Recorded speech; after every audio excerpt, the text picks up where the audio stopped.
On my parents' anniversary, I gifted them a mysterious box, but to my shock, my mom put IT aside and insulted me by calling me a freeloader who couldn't live on my own. My father added, "We don't need your cheap gift, take IT and GET out." I couldn't help but laugh and told them what was inside the box. Now they won't stop calling, begging. I was just 13 years old when everything in my life changed. That morning started like any other. Dad gave me a kiss and said goodbye before leaving for work. He was a site manager at a construction company. Mom didn't even look up from her phone when he left. I remember thinking how strange that was. They used to be so loving toward each other. My name is Betty Thomas, and that was the last time I ever saw my dad alive. That afternoon he collapsed at work. They said it was a massive heart attack. I was in math class when the principal called me to her office. Mom was already there. Her makeup looked perfect, even after hearing such terrible news. "Your father's gone, Betty," she said in a calm voice. Too calm. I burst into tears, but Mom just sat there, lightly patting my back like it meant nothing. Later that evening I heard her talking on the phone with her friend Laura. I wasn't trying to listen, but our house had thin walls and I could hear everything. "Actually, Laura, this might be for the best," she said quietly but clearly. "Being a widow sounds better than being divorced. Plus, I get to keep everything without dealing with lawyers." Then she laughed. Yes. She actually laughed. I know. She continued. "I'll act like the sad widow at the funeral. I've already picked out the perfect black dress."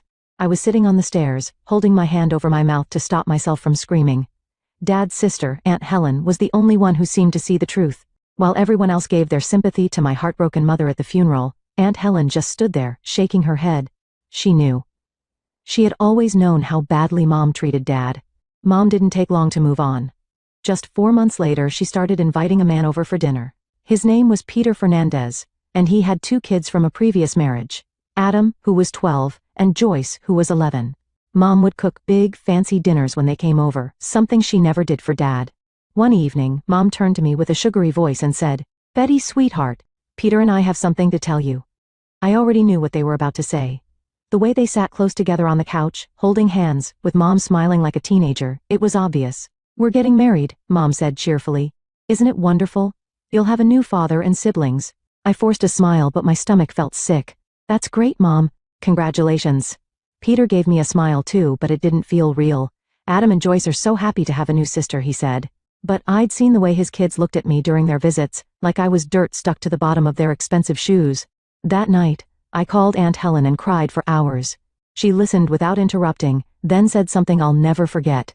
"Sweetheart, sometimes the family you choose is more important than the family you're born into. Don't forget that." Adam and Joyce moved in just a week after the honeymoon. Right away they took the nicest rooms in the house. Even my playroom became Joyce's art studio. When I tried to say something, Mom just told me, "Don't be selfish, Betty. We need to make them feel welcome." After marrying Peter, Mom became a completely different person. She spent hours helping Joyce with schoolwork or going to Adam's soccer practice. Meanwhile, I was eating dinner alone in my room. The way she looked at Peter, it was like she thought he was the most amazing person in the world. I had never seen her look at Dad that way. "Adam needs new shoes for soccer," she'd say. Or "Joyce is going to take art classes this summer." There was always money for their needs. But when I asked for something small, even school supplies, she'd sigh or roll her eyes like I was asking for too much. So, I stopped asking altogether. They started going on trips together, not fancy ones, just weekend visits to other towns or camping in state parks, but I was never invited. "You'll be bored," Mom would say, not even looking at me as she packed snacks for Adam and Joyce. Besides, someone needs to feed the cat. So I'd stay with Aunt Helen during those trips. Her little cottage felt more like home than my own house ever did. She never had kids of her own, but she treated me like the daughter she always wanted.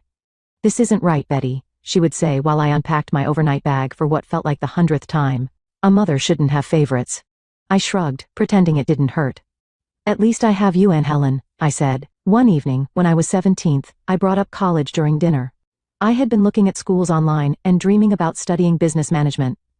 "Mom," I said carefully, waiting for the right moment when everyone seemed happy, "I want to talk about college applications." Mom's fork dropped onto her plate.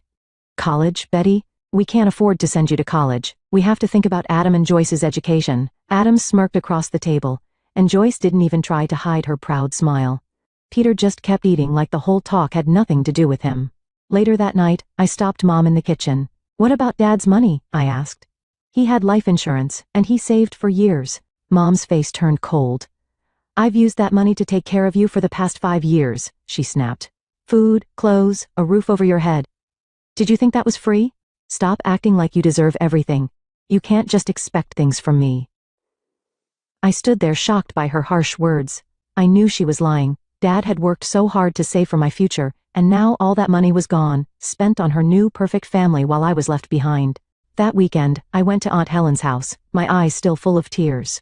We sat at her kitchen table, and the smell of fresh coffee filled the air as I told her everything, how Mom shut down my dreams of college, and how unfair it all felt.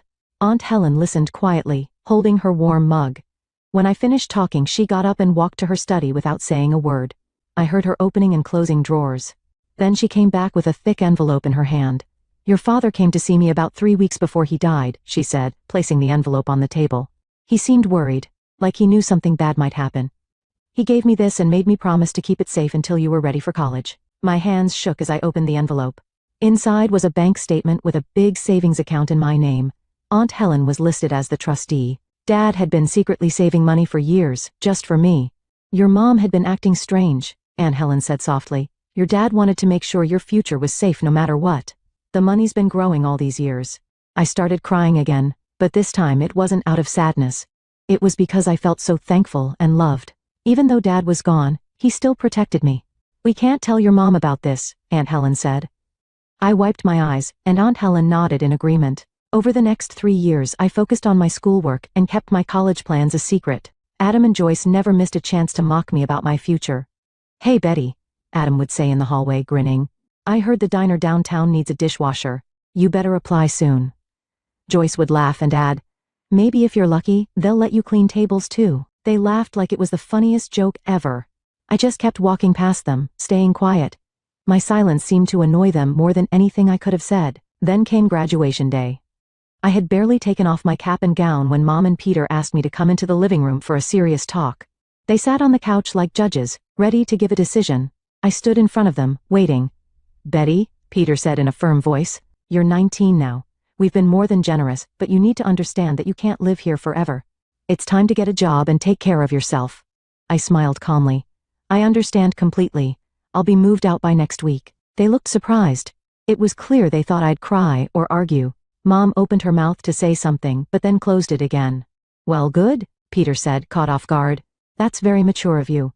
Neither of them asked where I would go or how I would manage. They were just happy I didn't fight back. They didn't want to ask anything that might make things harder for them. Moving day came faster than I thought. I packed everything I owned into 3 cardboard boxes and 2 suitcases. It wasn't much. It felt like I had been preparing for this moment without even knowing it. At exactly 10 a.m., Aunt Helen pulled up in her blue Honda. I watched her from my bedroom window, hoping someone from the house might come out, but no one did. Even though I saw the curtains in Joyce's room move, no one said goodbye. As we drove away, I watched the house where I grew up get smaller and smaller in the side mirror until it was completely gone. I didn't cry. With every mile we drove, I felt lighter. It was like a weight had been lifted off my shoulders. That house was full of fake smiles and empty love, and I was finally free. That summer, I worked at the Sunshine Cafe, serving coffee and sandwiches to kind customers who always smiled and tipped well. The owner, Mrs. Walter, was sweet, and even let me work extra hours to help me save more money for college. In September, I boarded a plane and left for West Virginia University, 2 states away from everything I had ever known. I joined the business management program. It was tough, but I gave it everything I had. My roommate Jacqueline became my first real friend since middle school. At first, she didn't know much about my past. But when she finally heard my full story, she just gave me a hug and said, "Their loss, girl. It's their loss." Mom's Instagram page became the only way I could see the life I had left behind. There they were, smiling at Adam's soccer games, cheering for Joyce's art show wins, and posting beach photos from family vacations. The captions always sounded fake, like ads, so proud of our amazing kids or nothing better than family time. I was never mentioned, not even once. It was like I had never existed. On holidays, I spent time at Aunt Helen's house. We cooked together and watched old movies. We made our own little traditions, and they meant more to me than any of those awkward family dinners I used to have. Sometimes Aunt Helen would catch me looking at Mom's social media posts. She'd gently take my phone and say, "Don't do this to yourself. You're writing your own story now." And she was right. I was. I graduated summa cum laude, and had job offers lined up before graduation, thanks to my good grades and internships. Jacqueline's dad, Mr. Eric, owned a big marketing company. He noticed my work during a school project event. "We need smart people like you," he said during my interview. Your professors speak very highly of you. I started as a junior analyst, but I didn't stop there. I stayed late, took on extra work, and studied market trends in my free time. Within 6 years I got promoted twice, and saved enough money for down payment on my own apartment. The day I signed the papers, I stood in my empty living room, holding the keys, and finally let myself cry. But these weren't sad tears.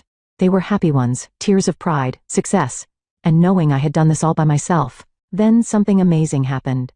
One morning, about 8 years after I started at the company, Mr. Eric called me into his office. "We're creating a new position," he said, handing me a folder. "Senior Director of Strategic Development. The board and I agree. You're the right person for it." I opened the folder and almost gasped when I saw the salary. It was more money than I had ever imagined earning, especially at my age. I never felt the need to show off online. Sure, I had social media, but I mostly posted pictures of pretty sunsets or cozy coffee shops. Aunt Helen was the only one who knew about my promotions, my new apartment, or the black Mercedes I bought as a reward for getting the director job. "You've earned every bit of it," she would say, full of pride. Whenever I told Aunt Helen about my achievements, she always cheered me on. Meanwhile, Adam and Joyce's social media pages were full of boring things they made look important. Adam often posted pictures standing next to his old Hyundai Elantra, with captions like, "Living the dream, blessed, luxury life." Joyce would post selfies at the local mall, tagging fancy designer brands that she clearly couldn't afford. One post really made me laugh. Adam standing proudly next to his car at a local car show writing, "When hard work pays off. Success. Entrepreneur." I read it while sitting in my Mercedes AMG, which was worth more than Adam made in a whole year. But I didn't feel the need to show off or prove anything to anyone. Then came the message that changed everything. It popped up on my Instagram one Thursday morning. "Betty, it's your mother. My 50th birthday is next month, and I'm having a party at an expensive restaurant called LeBlanc. You've probably never heard of it. I expect you to be there. It's on the 16th at 8 p.m. sharp. Don't embarrass me." I stared at the screen, reading the message over and over. After 13 years of silence, this was how she chose to reach out? No. "How are you?" No kindness, no effort to reconnect, just a cold demand with a little insult thrown in about the restaurant. I almost deleted the message, but something stopped me. Maybe I was just curious, or maybe I wanted to see how it would all play out. I called Mr. Eric and asked for a week off from work. That same evening, while sipping tea in Aunt Helen's warm kitchen, she asked me a question I had been asking myself. "What are you planning to give her?" I smiled and pulled out my phone, showing her the confirmation email. It was a luxury vacation package to the Australia, 3 weeks at a 7-star resort, with first-class flights included. The whole thing cost around $20,000. Aunt Helen's eyes went wide. "Betty, that's way too much. She doesn't deserve it." "Oh, I know she doesn't," I said with a laugh, taking another sip of tea. But can you imagine the look on her face when she realizes what she gave up? The daughter she tossed aside turned out more successful than she ever dreamed. I just want to see her reaction when she realizes how wrong she was about me. Aunt Helen chuckled and shook her head. "You're a little bit evil," she said with a smile. "I love it." On the evening of Mom's birthday, I put on a simple but elegant Chanel dress. It looked classy, and its price could have bought 10 of the flashy outfits I'd end up seeing that night. I took a taxi to the restaurant on purpose, knowing it would add to their false ideas about my life. LeBlanc was exactly what I thought it would be. The kind of place that only impressed people who had never eaten at a truly fancy restaurant. They served frozen seafood, and just added gold flakes on desserts to make it seem expensive. I had been to business dinners at places so fancy that this restaurant looked more like a diner in comparison. A hostess led me to a private room where the party was already going strong. Mom sat at the head of the table in a sparkly sequined dress that shined under the chandelier. Peter sat next to her with Adam and Joyce on either side, acting like they were royalty. The rest of the table was full of family members I hadn't seen in over 11 years. There was Aunt Laura, who used to pinch my cheeks way too hard, and Cousin Christina, who always talked non-stop about how great her kids were. A bunch of other familiar faces from my past were also there. Mom looked at me for just a second, then gave a fake smile. "Oh, Betty, you actually came. You could have dressed up a little more for the occasion." I quietly took my seat at the far end of the table, and watched everything unfold. Aunt Laura gave Mom a set of scented candles. "It's from that nice little shop at the mall," she said proudly. Mom acted like it was something very special, like it was made of gold. Then Cousin Christina gave her a gift card to a spa for a relaxing day, she said with a big smile. Mom squealed with happiness again. The gifts kept coming. A cookbook, a vase, a basket of bath stuff. Mom acted like each one was the most thoughtful thing ever, making sure to thank everyone loudly. Then it was Adam and Joyce's turn. They stood up together, smiling like they had just won a prize. "Mom," Adam began. It still felt weird to hear him call her that. Joyce and I saved up to get you something really special. Joyce pulled out her phone and showed a photo. It's a 75-inch smart TV. We already had it delivered and put up in your living room. Mom started crying right away. She hugged both of them tight. My wonderful, generous children. I can't believe this. You must have saved up for so long. Then, finally, everyone looked at me. I reached into my purse and took out a small box. It was simple, but nicely wrapped. Mom's smile disappeared instantly. Her face changed. What's this supposed to be? Just open it and see, I said quietly, but she didn't open it. Instead, she got angry. Her face turned red. This is exactly what I expected from you, she said sharply. You show up in that plain dress, probably the only nice thing you own. You take a taxi because you can't even afford a car. And now this tiny box. What could possibly be in there? A gift card to McDonald's. She threw the box back at me. It slid across the table and scratched the cheap surface. Adam and Joyce giggled behind their hands. Some guests looked uncomfortable. Others seemed to be enjoying the drama. Peter just kept eating his dessert like nothing was happening. I calmly picked up the box and brushed off a few crumbs from the tablecloth that had stuck to the pretty wrapping. The room was completely quiet. Everyone was waiting to see what I would do next. You know what's funny, Mom? I said, my voice steady. Inside this little box is a receipt for a luxury vacation to the Australia. First-class flights, a 7-star resort, everything included. It's worth $20,000. Mom's face turned pale. Joyce dropped her fork with a loud clatter. That's not possible, Mom stuttered. You can't afford something like that. You're lying. I couldn't help but laugh a little. You'd know what I can afford if you had cared about my life even once in the last 13 years. But since you didn't, let me update you. I'm a senior director at Eric Marketing Group. I own an apartment in the city. And that taxi you made fun of, I took it because I didn't want to leave my Mercedes parked in this neighborhood. Adam's mouth hung open. Joyce wasn't smiling anymore.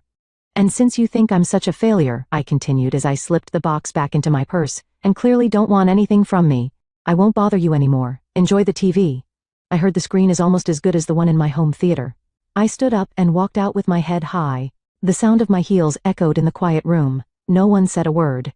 The restaurant host called a taxi for me, and I went straight to Aunt Helen's house. She was already waiting, with 2 cups of tea ready on the coffee table. I told her everything that had happened. Some people never change, she said, shaking her head. Your mother has always cared more about looking good than actually being good. We were still talking when my phone started ringing. It was an unknown number, but I knew who it was. Betty, sweetheart. Mom's voice sounded overly sweet. I had no idea how she got my number. I've been thinking about what happened. Have you? I asked calmly. Yes, she said. I realize I may have spoken too soon. If you're still willing to give me that gift, I'd love to accept it. We could use this as a fresh start. I want to be in your life again. We're family. No, I said, finally understanding everything. We're not really family. We're just people who share the same DNA. You didn't want to fix anything, you just want the vacation. Then, I hung up. Even after I left town, my phone wouldn't stop ringing. Mom tried calling from different numbers, her cell, the house phone, even Peter's phone. When she saw I wasn't going to answer, she started sending messages. Betty, please call me back. We need to talk about this. She kept texting me. I've been thinking about what you said about your job. Maybe you could help Adam get started in marketing. He's very creative. Joyce said she'd love to intern at a big company like yours. It would look great on her college applications. Also, the house needs some repairs, and since you're doing so well, each message was more obvious than the last. No, I'm sorry. No, I was wrong. Just one request after another, hints about money, favors, and help for her kids. It felt like watching someone at a casino trying to win back what they lost. But in this case, what Mom lost wasn't money. It was me, her daughter. I read each message without feeling much. It was like I was reading a work report. I started noticing the patterns, like a study in how people try to get what they want. She used different tricks. Guilt. I'm your mother. How can you ignore me? Flattery. You've become such a successful woman. Manipulation. Family should help family. Threats. I'll tell everyone how you abandoned your own mother. A week after I got back home, Aunt Helen called me. Your mom's been calling me nonstop, she said. And guess what? She showed up at my house today, if you can believe it. She demanded that I give her your address. What did you tell her? I asked, though I already knew the answer. I told her to leave my property or I'd call the police. Aunt Helen said with a little laugh. You should have seen her face. She kept saying she had a right to know where her daughter lives. I reminded her she gave up that right a long time ago. I pictured Mom standing on Aunt Helen's porch, probably wearing one of her fancy outfits, trying to force her way into getting what she wanted. It was the same behavior I'd seen my whole life. but now I could clearly see it for what it really was. She didn't take it well, Aunt Helen continued. She started yelling, saying we were both ungrateful, that she'd sacrificed everything for you. I think the whole neighborhood heard her shouting. When she realized I wasn't going to help, she stormed off. But Betty, be careful. She seemed desperate. I've already blocked her on everything, I told Aunt Helen. Social media, phone, email, everything. And I've told security at my office not to let her in if she ever shows up. After we hung up, I walked around my apartment looking at everything I'd worked so hard for. The modern furniture I picked out myself. The paintings on the walls. The beautiful view of the city outside my window. Every part of it came from my own hard work. Then I thought about Mom's messages. Now that she knew I had money, Mom suddenly showed interest in my life. In the end, it was almost funny. She had thrown away her relationship with me just to look like she had the perfect family, and now, she wanted back into my life just to look like she was close to someone successful. But if she taught me anything, it was this. Family isn't about blood or papers, it's about love, support, and being there for each other through good and bad times. I had that with Aunt Helen. The next morning I called the travel agency and changed the name on the Australia vacation package. Now, it was under Helen Thomas. When I told Aunt Helen, she tried to say no, but I smiled and told her, you deserve this more than she ever did. You've been more of a mother to me than she ever was. Aunt Helen hugged me tightly, and for the first time in many years I truly felt like I was right where I was meant to be.